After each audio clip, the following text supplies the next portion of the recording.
John Lucas.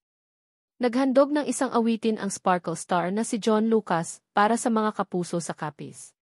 Livelier celebration. Mas nabigyan ng buhay ni John ang naging selebrasyon ng Capiz ng kanilang Pasalamat Festival. Well-loved Yesay fans. Kitang-kita rin ang buong pagmamahal ng mga kapuso kay John nang magtanghal siya sa entablado at nang lapitan niya ang fans na dumalo sa Kapuso Fiesta. E. Guzman. Pinasaya rin ng Lilet Mechas, attorney at law star na si E. Guzman ang mga kapuso na dumalo sa naganap na Pasalamat Festival sa Capiz. Kilig to the highest levels. Kilig to the highest levels din ang dala ni E. sa mga kapuso sa Capiz, lalo na nang imbitahan niya ang isa sa mga manonood sa entablado para haranahin. Performance to remember.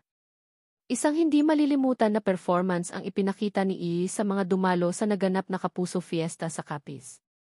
Faith Da Silva. Nagbigay rin ang Encantadia Chronicles, Sangre Star na si Faith Da Silva ng isang memorable na song number para sa mga dumalo sa Kapuso Fiesta sa Capiz. Nagpapakilig. Pinatunayan din ng Sparkle isa 0 star na hindi lang guys ang nakakapagpakilig dahil kahit ang mga girls, meron ding the moves para masungkit ang puso ng audience. Kulitan at kasiyahan. Kulitan at kasiyahan din ang hatid ng TikTok host na si Faith nang ipamalas niya ang kwela side niya kasama ang isang miyembro ng audience. Maraming salamat kapuso.